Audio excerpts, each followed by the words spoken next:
Nyambung salam. Nyambung salam. Insyaallah kebiasaan dari Jakarta itu. Tahuan. Tahu. Tahu dari siapa? Lihat usaha mereka. Saya panjang.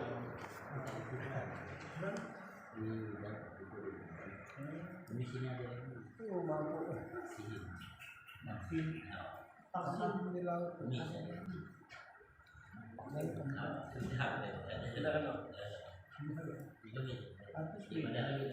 divaksin sama ganteng.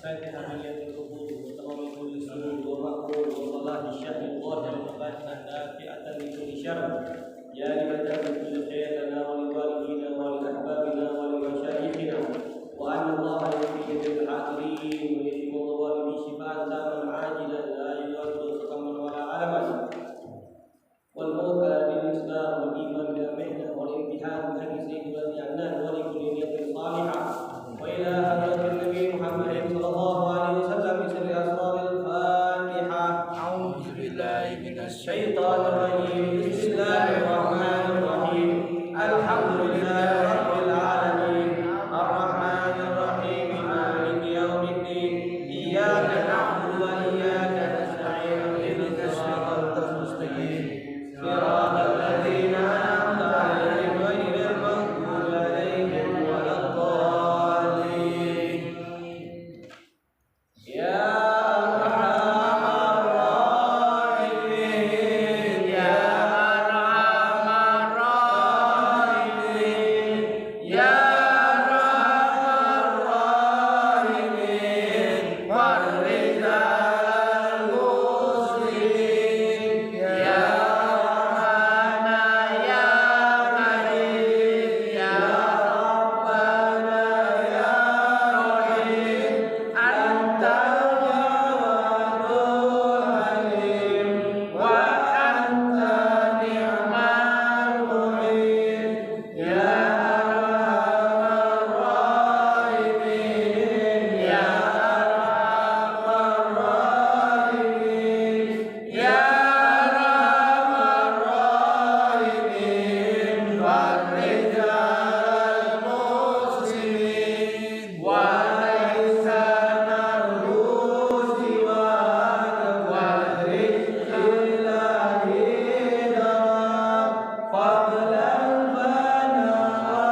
Alhamdulillah. Alhamdulillah ala sayyidil kamal. Alhamdulillah ala khaliqil anam. Sayyidina wa lana Muhammad sallallahu alaihi wa ala alihi wa sahbihi wa sallam. Allahumma salli wa sallim ala sayyidina Muhammad ya daimal fadli ala al-bariyah ya basital yadaini bil atiyah ya sahibal mawahib as-saniyah. Salli ala sayyidina Muhammadin khairal wara saniyah wa ighfir lana ya dzal ula fi hadhihi al-'ashiyah. Subhanaka la ilma lana illa ma 'allamtana innaka antal alimul hakim wa tub 'alaina innaka antat tawwabur rahim. Ansurna 'alal qaumil kafirin birahmatika ya arhamar rahimin. Rabbi shrah li sadri wa yassir li amri wahlul 'uqdatam min lisani yafqahu qawli wa saddid lisani bi jahin nabi wa sahbi wa ali amma ba'd. Hadratul muhtaram, para hadirin yang dimuliakan dan dicintai oleh Allah Subhanahu wa taala. Alhamdulillah kita berkumpul bersama-sama karena Allah Subhanahu wa taala. Kita berkumpul di rumahnya Allah Subhanahu wa taala tidak lain dan tidak bukan hanya untuk melaksanakan kewajiban kita sebagai seorang hamba kepada Allah Subhanahu wa taala. Apalah daya kita seorang hamba-Nya Allah. Apalah kemampuan kita hanya seorang hamba, seorang manusia yang hina, yang setiap hari selalu melanggar perintah Allah, yang setiap hari selalu durhaka kepada Allah Subhanahu wa taala.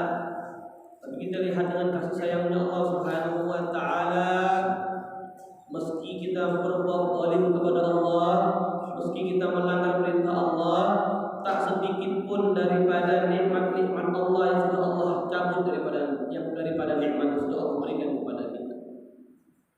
Senantiasa Allah masih memberikan kesehatan untuk kita, walaupun mungkin di pagi hari kita isi dengan waktu kita dengan lalai kepada Allah. Senantiasa kita masih melakukan hal-hal yang dilarang oleh Allah, tapi senantiasa nikmat rezeki masih Allah luaskan untuk kita. Dan senantiasa Allah masih mau memberikan kita ampunannya, sehingga kita masih diberikan oleh Allah kesempatan untuk sama-sama menghambakan diri kepada Allah Subhanahu wa taala. Maka adalah anugerah dari Allah Subhanahu wa taala yang tidak boleh kita sepelekan. Di saat kita dimudahkan oleh Allah, di saat sarana kita untuk dekat kepada Allah itu dimudahkan oleh Allah, maka janganlah sekali-kali kita remehkan agar nikmat yang Allah berikan kepada kita senantiasa selalu ada kepada kita dan akan ditambahkan oleh Allah Subhanahu wa taala. Di antara kenikmatan yang sudah Allah berikan kepada kita, anugerah yang sudah luar biasa yang Allah berikan kepada kita, yaitu di mana kita masih ditempatkan oleh Allah di bulan yang mulia. Yang sekarang ini termasuk bulan Ashhurul Hurum, 4 bulan yang dimuliakan oleh Allah Subhanahu wa taala. Di antaranya sekarang ini kita memasuki bulan Dzulqa'dah. Sudah tanggal 19 Dzulqa'dah, alhamdulillah. Kita ketahui bulan Dzulqa'dah adalah bulan yang sangat diagungkan oleh Allah, sehingga orang yang dia beramal saleh, dia beribadah kepada Allah, dia bangun malam, dia salat tahajud, dia berdoa kepada Allah, dia isi dengan berzikir kepada Allah, dia isi dengan beristighfar kepada Allah, maka insya Allah kabulnya cepat. Amin. Ya. Dijabahnya cepat, doa kita langsung disambut oleh Allah, artinya mudah dikabulkan oleh Allah.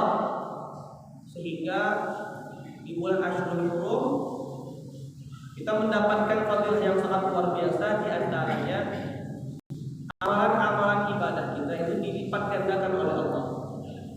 Umpama kita sholat berjamaah, kita tahu bagi sholat berjamaah, sholatul jamaah afdalu min sholatil fardhi bi 27 darajah.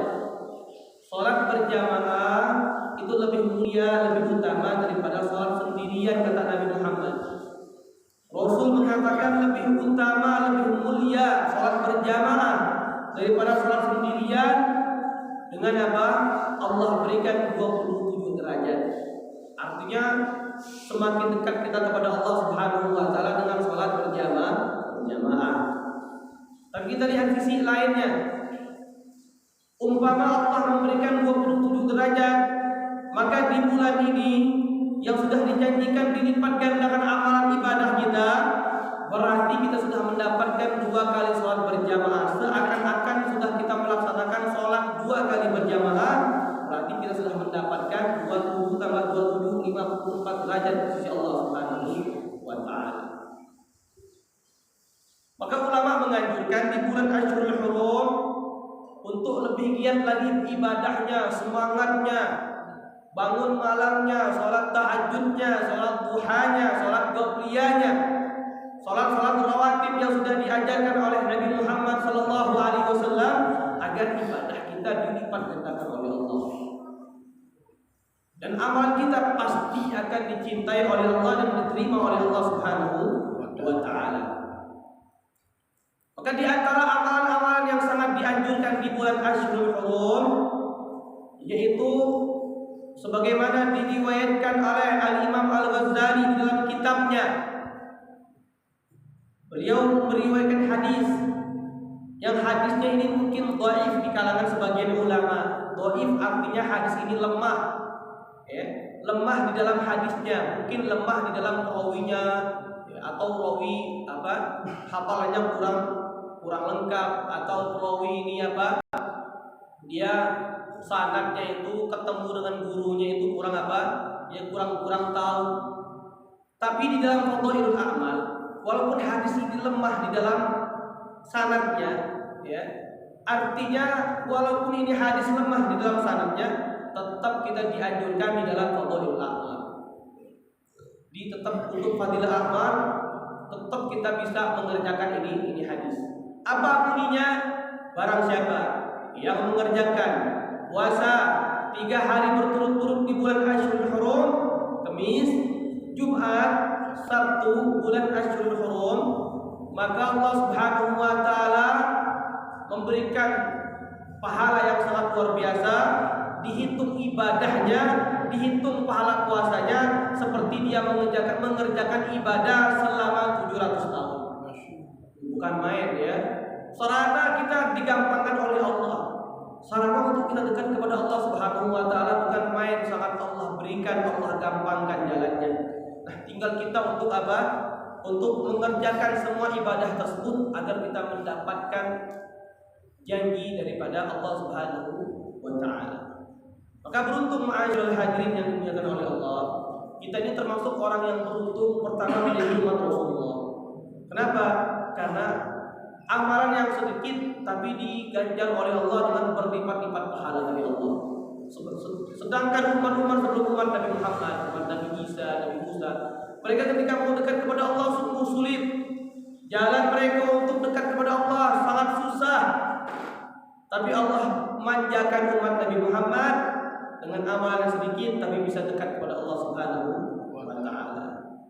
Ma'asyiral hadirin yang dimuliakan oleh Allah Subhanahu wa taala, juga sebentar lagi mungkin 2 minggu atau 3 minggu ini kita akan merayakan yang namanya Idul Adha.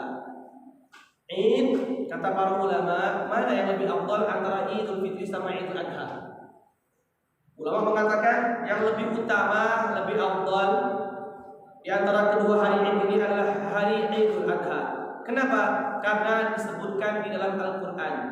Allah nyatakan di dalam Al-Qur'an, "Inna a'tainakal kautsar fasholli li rabbika wanhar." Fasholli, salatlah, wanhar, kemudian sembelihlah. Nah, ulama tafsir mengatakan arti di dalam fasholli artinya salat Idul Adha. Jadi jelas, ya, keutamaan Idul Adha itu lebih utama daripada salat Idul Fitri. Kenapa?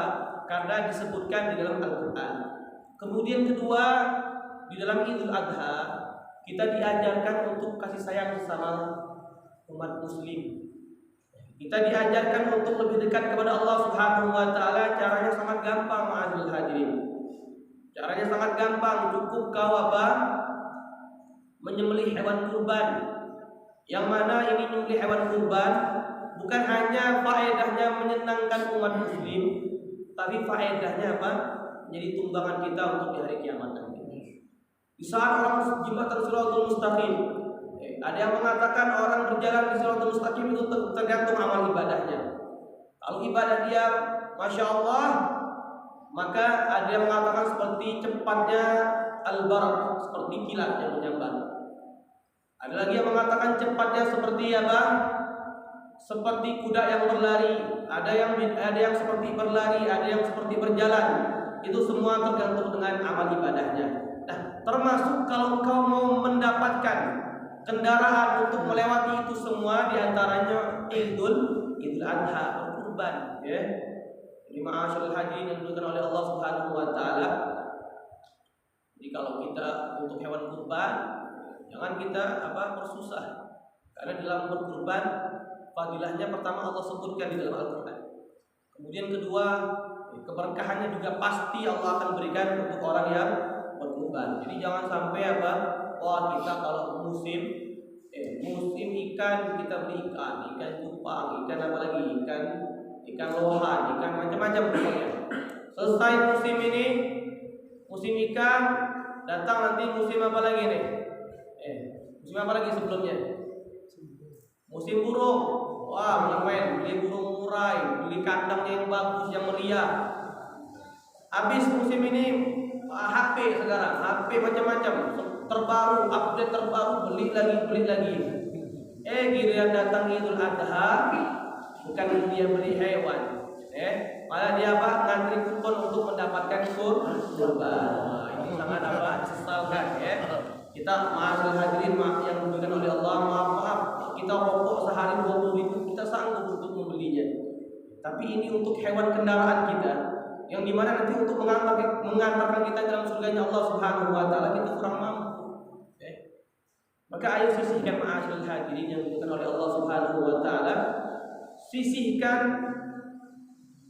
uang kita untuk kita belikan kendaraan untuk kita masuk dalam surganya Allah Subhanahu wa taala, agar nanti inilah menjadi saksi kita, saksi nyata kita, dan menjadi kendaraan kita untuk masuk dalam surganya Allah Subhanahu wa taala. Maka kali ini ma'asyarul hadirin yang dimuliakan oleh Allah, insyaallah kita akan membahas tentang bab berkurban. Jadi dalam bab kurban ada definisi dalam kurban, ada tentang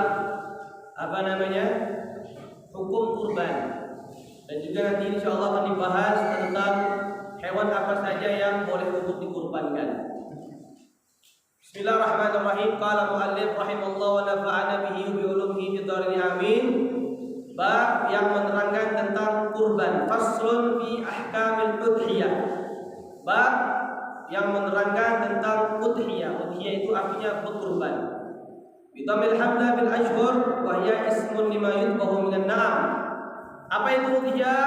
Itu suatu nama hewan yang disembelih pada hari Yauma'idin Nahar, pada hari Idul Adha. Idul Nahar artinya Idul Adha. Wa ayyamin tasyrik, dan suatu nama hewan yang disembelih pada hari tasyrik. Apa tujuannya? Tujuannya tidak lain dan tidak bukan taqarruban ilallah, untuk mendekatkan diri kepada Allah. Jadi khususiyah kurban itu beda dengan sedekah. Sedekah ya jelas kita tahu fadilah sedekah. Tapi untuk kurban itu Allah lipat gandakan. Allah memberikan double. Fadilah sedekahnya ada, fadilah dia taqarruban ilallah, mendekatkan diri kepada Allah juga ada. Jadi untuk orang yang kurban itu mendapatkan bonus dari Allah Subhanahu wa taala. Bonusnya bukan hanya pahala, rahmatnya Allah, juga dia menjadi dekat kepada Allah Subhanahu wa taala. Jadi kurban adalah hewan yang disembelih di Idul Adha. Kalau ada orang menyembelih hewan kurban tapi sebelum Idul Adha, maka hukumnya bukan menjadi hewan kurban, akan tapi seperti menyembelih hewan biasa kemudian dia bagikan, artinya sedekah. Kalau ada orang dia menyembelih sebelum jatuhnya Idul Adha, dia menyembelih, maka ini bukan dinamakan hewan kurban. Atau setelah ayyamut tasyrik. Ayyamut tasyrik, hari tasyrik itu setelah Idul Adha 3 hari. 10, 11, 12. Nah, lewat dari tanggal itu tanggal 14, 13 ke atas, maka ketika seorang menyembelih pada hari itu bukan dinamakan hewan kurban. Jadi khususnya kurban terbatas, ya. Fadilah kurban terbatas setahun sekali, dan fadilahnya juga pun hanya dapat didapatkan setahun sekali. Gak bisa kita cari di bulan-bulan yang lain, hanya Allah berikan di Idul Adha saja. Wal udhiyah sunnah muakkada ala kifayah. Udhiyah kurban itu hukumnya apa? Sunnah muakkada. Ya, sunnah yang ditekankan ala kifayah. Apa maksudnya? Di dalam sunnah muakkada untuk umat Nabi Muhammad hukumnya sunnah muakkada, artinya sangat ditekankan. Wa amma fi haqqi sallallahu alaihi wa alihi wasallam, adapun di dalam haknya Nabi Muhammad sallallahu alaihi wasallam, maka berkurban di dalam haknya Nabi, ya, itu hukumnya wajib. Dalam haknya Nabi itu hukum berkurban wajib. Wal mukhatab bi al-muslimu al-baligh al-aqil al-hur mustati'. Jadi Nabi Muhammad sallallahu alaihi wasallam tak lepas dari namanya kurban. Wajib dalam hak Nabi Muhammad itu hukum kurban wajib. Untuk hak kita itu hukum kurban sunnah muakkadah. Jadi ada kewajiban-kewajiban yang hanya khususnya itu larinya kepada Nabi Muhammad. Contoh salat witir. Salat witir untuk pihak Nabi Muhammad wajib. Tapi untuk pihak kita, untuk umat Nabi Muhammad, salat witir sunnah punya. Jadi bedakan, ya. Ada nanti bukan hukum ini hanya haknya Nabi Muhammad yang wajib untuk Nabi Muhammad lakukan. Ada pada hak kita ini hanya disunnahkan. Nah, yang dituntut, siapa sih yang harus dituntut untuk mengeluarkan ini udhiyah? Yang dituntut adalah muslim, jelas ya, bukan orang kafir. Ya, orang kafir ya nggak kena untuk dia terserah. Kalau dia mau berkurban bukan menjadi pahala, bukan menjadi bersedekah, hanya memberi, ya. Kalau kita bilang dia sedekah, berarti dia dapat pahala dong? Ya enggak, ya. Atau dia bilang berkurban, ini saya berkurban ya, Pak. Ya, kita terima aja duitnya, tapi pahalanya dia nggak bakal dapat. Orang dia cuma ngasih doang, ya. Jadi yang dituntut, ya, adalah pertama orang muslim, al-baligh, orang yang baligh, orang yang sudah baligh. Kemudian al-aqil, juga orang muslim balik dan dia berakal. Orang yang belum berakal atau taqatta' jununuhu, umpama ada gilanya ini dia tanda tangan. Maka orang seperti ini ketika lagi dia nggak gila disunahkan untuk udhiyah, tapi ketika lagi gila nggak disunahkan. Karena yang dituntut sini muslim, balik dan orang yang berakal, al-hur dan orang yang merdeka. Bagi hamba saya tidak dianjurkan, tidak disunahkan untuk kurban. Wal murad bil mustati', dan juga orang itu mampu untuk mengeluarkan kurban. Maksud mustati' di sini man yaqdiru 'alaiha fadilatan an hajatihi. Orang yang mampu di sini untuk mengeluarkan hewan kurban, artinya dia yang mampu mempunyai harta yang lebih daripada kebutuhannya dan kebutuhan daripada tanggungannya, tanggungan kebutuhan dia dan kebutuhan tanggungannya, keluarganya, bapaknya, istrinya, anaknya. Kalau dia ada harta lebih, maka hukum dia mengeluarkan udhiyah, berkurban, hukumnya sunnah. Tapi kalau tidak ada lebih, ya tidak apa-apa, ya. Yaumal Id wa ayyam at-tasyrik, lianna dzalika waqtaha wa dzalika zakatul fitr. Nah, untuk udhiyah, kurban, bagi orang-orang yang dia ingin untuk kurban, disunnahkan ketika dia mau berkurban anna yuzila sya'ruhu wa dhufruhu fi ashri dzulhijjah. Hendaklah dia tidak menghilangkan daripada rambutnya, artinya tidak memotong rambut, tidak memotong kukunya, tidak memotong apa lagi? Ya, tidak memotong rambut dan tidak memotong kuku di bulan Dzulhijjah. Sampai kapan? Setelah dia memotong hewan kurbannya. Nah, di sini fadilahnya apa? Di sini fadilahnya agar apa? Dari ujung rambutnya sampai ujung kukunya mendapatkan ampunan dari Allah. Maka dia apa? kurban. Jadi sampai segitunya apa? Nabi Muhammad SAW memberikan bisyarah yang sangat istimewa untuk orang yang kurban, sehingga jangan dipotong dulu rambutnya. Jadi mudah-mudahan daripada ujung rambut sampai ujung kaki mendapatkan ampunan dari Allah Subhanahu wa Ta'ala. Itu sunnah ya untuk orang yang kurban. Tapi kalau untuk orang yang tidak kurban, ya sudah, silahkan untuk dia potong rambut dan potong kuku.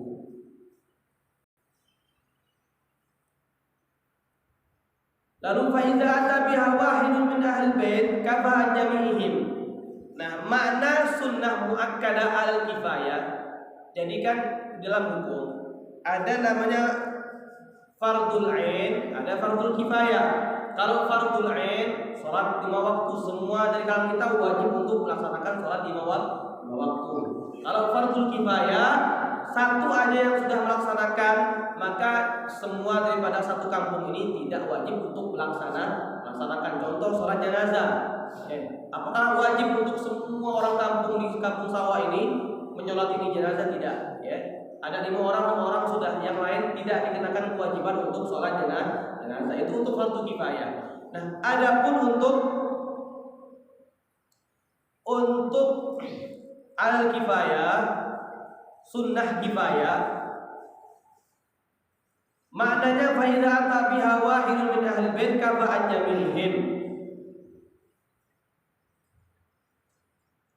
Kalau sudah ada dari satu daripada anggota keluarganya, umpama bapaknya, dia mengeluarkan kurban, maka yang lainnya daripada keluarganya hanya tidak disunnah muakkadkan lagi. Artinya tidak ditekankan lagi untuk mengeluarkan kurban. Kalau sudah dari satu anggota keluarganya mengeluarkan kurban, hukumnya dari ke sunnah. Kalau yang pertama sunnah muakkadah. Mafhum tidak?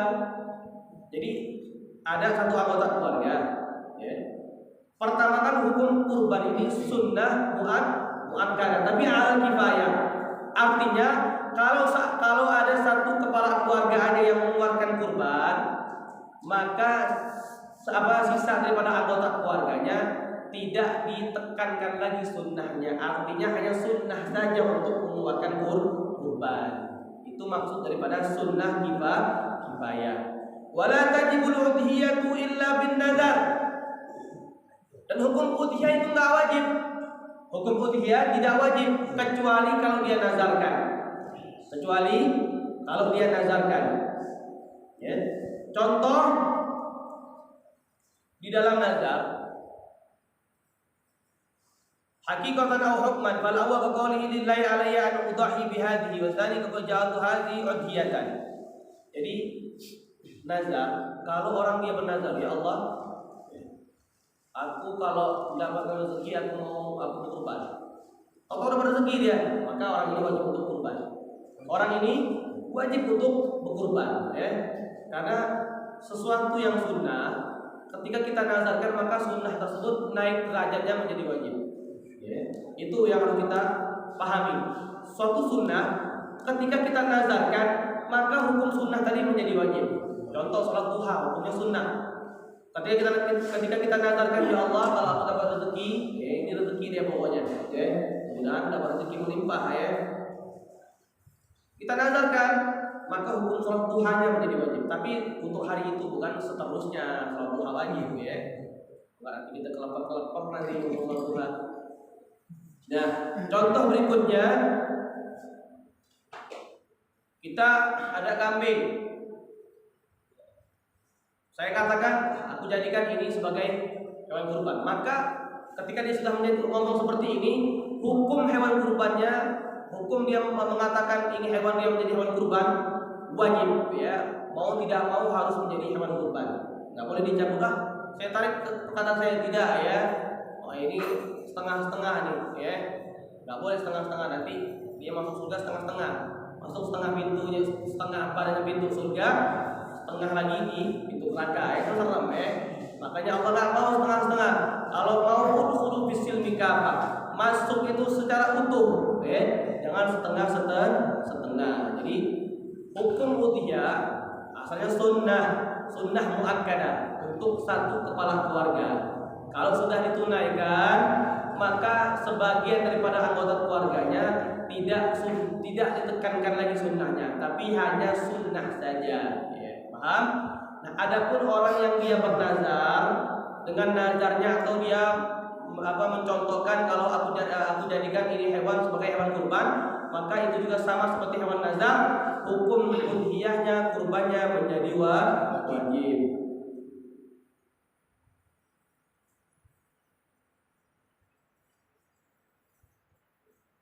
Walaupun kata ulama di sini ya, walaupun jahula dzalik, walaupun dia tidak tahu hukumnya.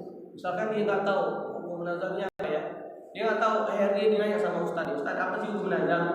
Hukum nazar hukumnya wajib. Oh ya Allah, saya sudah bernazar. Saya itu sudah nazar untuk mengeluarkan kurban. Maka mau nggak mau dia harus mengeluarkan kurban karena nazarnya. Nah, di dalam kurban, di dalam hewan kurban, jadi hewan yang diperbolehkan untuk kurban ada 3. Naam. Pertama unta. Nggak ada unta sapi, nggak ada sapi kambing. Di sini ada syarat-syaratnya. Bukan semua hewan atau semua unta nanti boleh untuk dikurbankan. Ada nanti ciri-cirinya seperti apa, umurnya seperti apa. Itu insya Allah akan kita bahas pada malam ini. Nah, untuk unta, ini kita ngomong untuk apa nih? Wa yudhi'u fiha al-jaz'u min ad-dha'n. Nah, untuk kambing ya, kita bahas untuk kambing dulu. Wa yudhi'u fiha al-jaz'u min ad-dha'n. Dan cukup, artinya sah dia berkurban dengan kambing. Wa huwa ma lahu sanatun. Yang mana kambing ini sudah berumur 1 tahun, wa ta'ana fi tsaniyah, dan menginjak pada umur 2 tahun. Jadi kambing yang sudah umur 1 tahun mau menginjak umur 2 tahun sudah diperbolehkan untuk dijadikan kurban. Ustaz, kalau ada kambing Ustaz, kambingnya ini masih 5 bulan, 4 bulan, masih kecil, masih halus. Saya mau dapat ini nih pahala kurban. Pengen dapat pahala kurban, bagaimana Ustaz? Ya sudah. Nanti kata Allah, kau naik kambing kecil itulah, coba mampu tak untuk memikul badan kamu, coba di acara nanti. Nggak bakal mampu. Jadi nggak diperbolehkan untuk hewan yang belum sampai umur 1 tahun untuk dikurbankan. Wastani minal ma'id. Kemudian kategori yang kedua, kambingnya juga apalagi umur yang sudah 2 tahun, ma'iz, domba. Terserah ya, mau kambing, mau domba, kambing kacang, kambing goleng. Kalau kambing goleng sudah selesai tuh, bukan sudah dikurbankan lagi, sudah tinggal disantap ya. Terserah mau kambing, mau domba domba keriting, ya, domba keribu, terserah. Yang penting kalau sudah berumur 1 tahun ke atas, maka sudah layak untuk untuk dijadikan hewan kurban. La tazbahu illa musinnatan illa yusara alaikum fadbahu jazaa'an min Allah.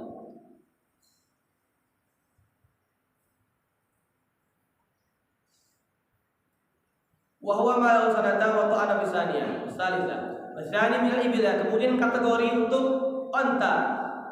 Kalau kategori untuk unta, ma lahu 5 sinin wa ta'ana bisalisa.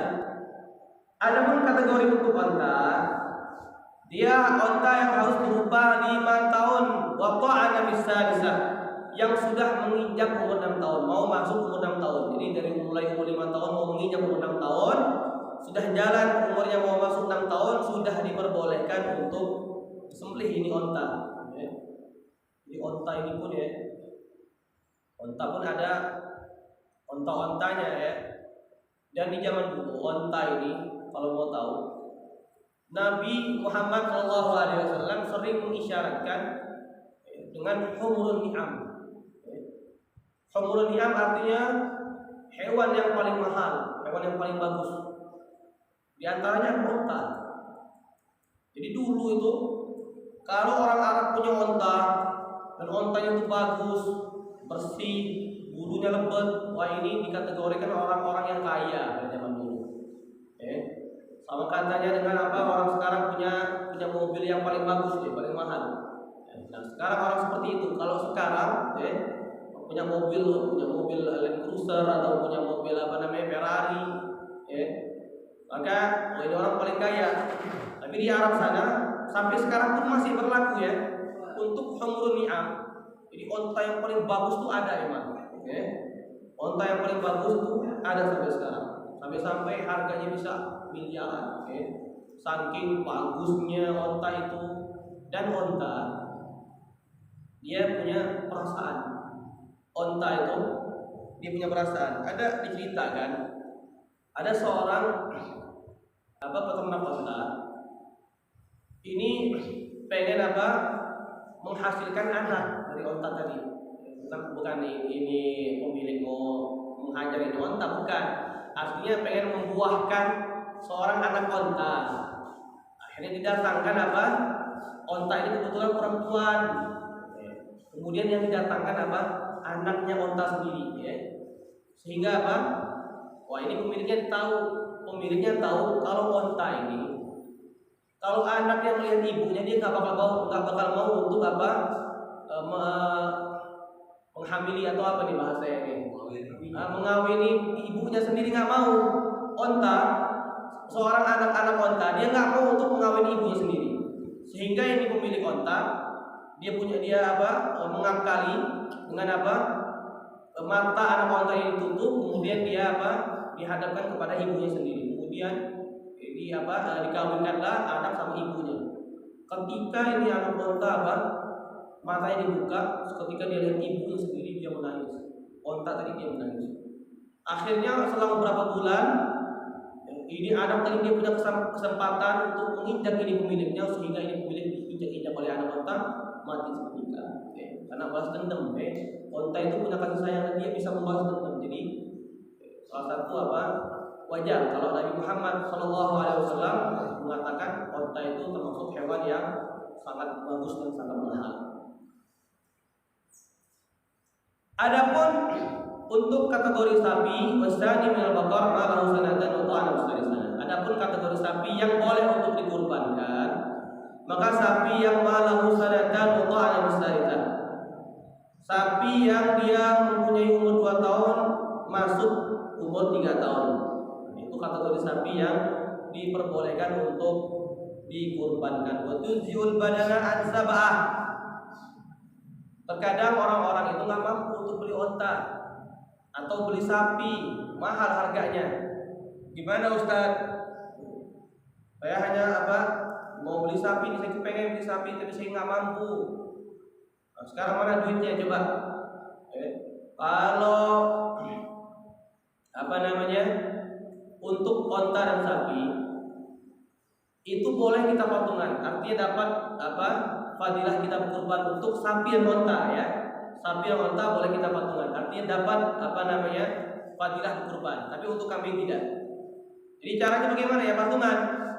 Misalkan ya harga sapi 25 juta misalkan. Bagi satu orang berapa? 5 juta. 5 orang 4 juta deh. 4 juta 800. Nah, 4 juta 800 dikeluarkan. Itu bisa untuk melaksanakan membeli sapi, ya, atau membeli onta. Sah, cukup nggak boleh nggak seperti ini boleh. Untuk kalau kita mau patungan, saya membeli seekor sapi, ya, bisa kita patungan dengan 7 orang, 7 orang maksudnya.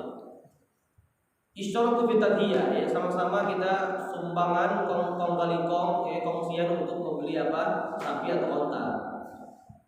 Wa tujur baqara'an sabab, begitu juga sah. Boleh untuk dia patungan memberi sapi, sama ini ibaratnya. Kadzalik. Wa tujzi'u sya'an syakhsin wahidin. Nah, adapun untuk kambing hanya boleh untuk 1 orang saja. Enggak boleh jadi orang itu mau patungan beli kambing. Ada 2 orang beli kambing, kita beli kambing untuk kurban enggak. Karena kambing ini harganya enggak terlalu mahal dibanding yang sapi sama onta. Jadi kalau memang kita ada rezeki lebih, ya, sekarang bisa aja kita nabung sehari 25